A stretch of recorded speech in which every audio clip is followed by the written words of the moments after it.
Welcome to Advocate Today. I'm Tracy Gilchrist. March is Bi Plus Health Awareness Month.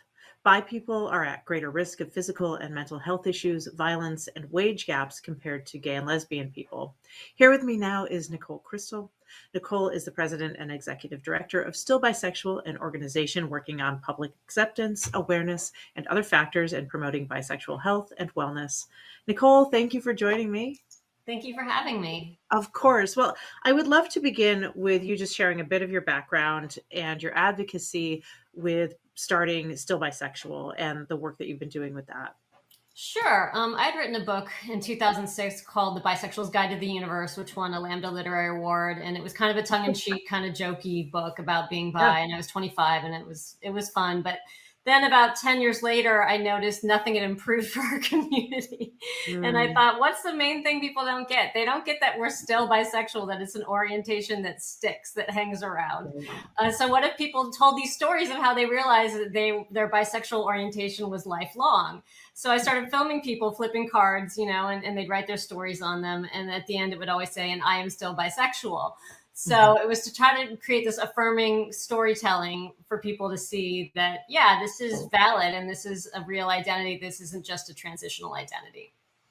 Right, right, which a lot of people think. And then would you also kind of explain the nuance of just because you're in a relationship with a person of one gender does not mean that you're no longer bisexual, which of course is still bisexual, but it Mhm. seems as though bi people, no matter who they're in a relationship with at the moment, continue to have to keep coming out. So would you talk a little bit about that?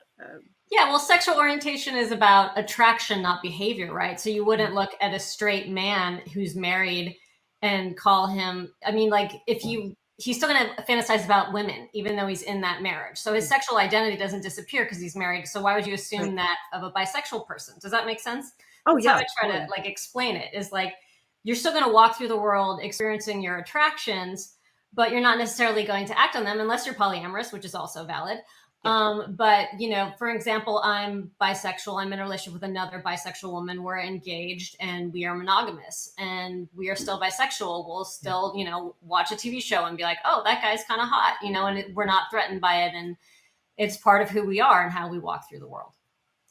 Right, right. And so, but the way that people perceive bisexual folks is lending or leading to this kind of bi erasure, not kind Yes. of absolute bi erasure. And I was looking at some stats from the LGBTQ task force that are alarming in Mhm. terms of bisexual folks. And one that really stood out is rates of suicide.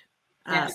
45% for bi women, 35 for bi men, and then you get to, I think it's 30% for lesbians and 25% for gay men. So Yes. that is quite a leap.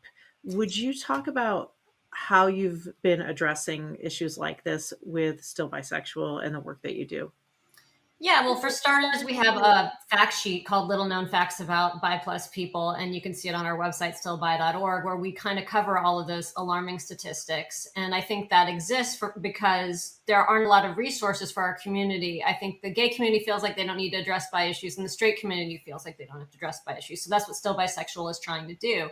Mhm. And we're part of the Out for Mental Health group here in California. We have a bi mental health justice coalition where we're working on creating a directory of bi plus therapists. So bi affirming therapists. A common thing as a bi person is you go to therapy and your therapist not only doesn't understand your identity, they don't affirm it. They say harmful things. Yeah. So we're doing a campaign right now on social media where people can respond with things that their experiences going to therapists as bi plus people and what they would like to see in from an affirming therapist. So we're trying to build this directory to give people options, and within the directory to apply there's a vetting form and you have to kind of prove your bi competence a little. It's not too Yeah. extensive, but yeah.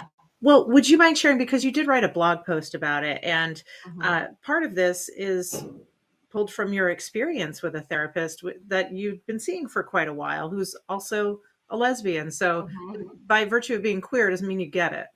Right, Yeah. exactly. And that was what was so shocking to me is this woman knew what I did for a living and the organization that I ran. And just in therapy, describing some of my frustrations as an activist, she just blew up one day and said, get a new effing career, and it was just like, what? And then my partner and I spent the rest of the session trying to justify to her why it's important to do this work. And her arguing, well, since the 70s, that community just doesn't show up for themselves, and just a lot of outdated beliefs. And I just think Wow. therapists really need to stay current. And it was damaging, and it made me I was just kind of done seeing her. But then we'd already invested 2 years of our issues in this person. So we actually saw her a few more times, and I just sat there biting my tongue because Yeah. she was helping us in other areas. And so that's what another thing bi people have to deal with is sort of, tolerating biphobia to get the help you need in other areas, because the therapist might not be incompetent in those other areas. So, yeah.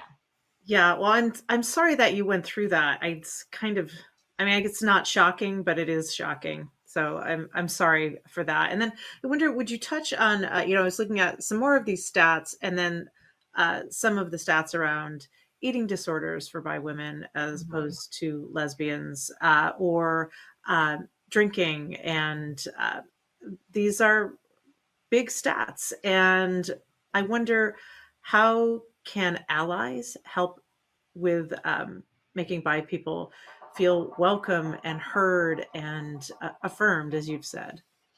I think it's just understanding that we deal with double discrimination, right? We're not just getting discrimination from the straight community, we're getting discrimination from the gay community as well.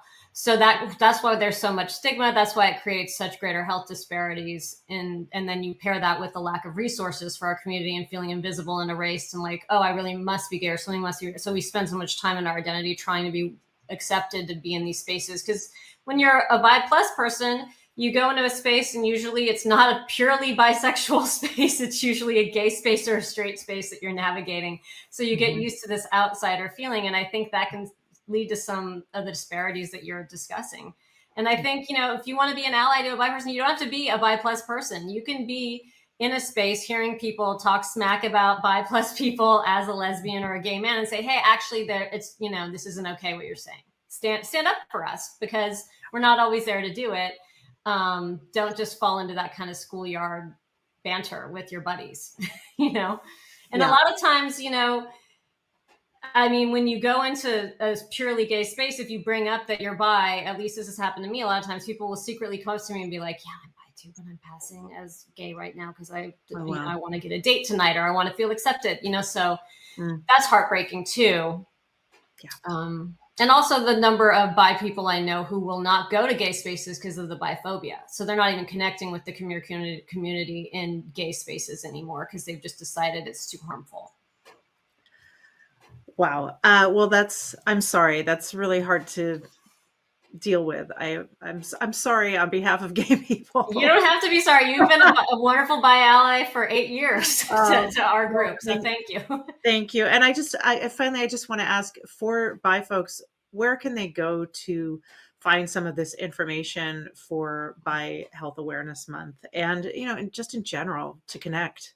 Right. Well, you can go to our website, stillbi.org, and it has links to our social media where you can see our content for Bi Health Month. And you can also go to Bisexual Resource Center's social media, and their website is bihealthmonth.biresource.org to see what they're rolling out. So yeah, that's what I would recommend.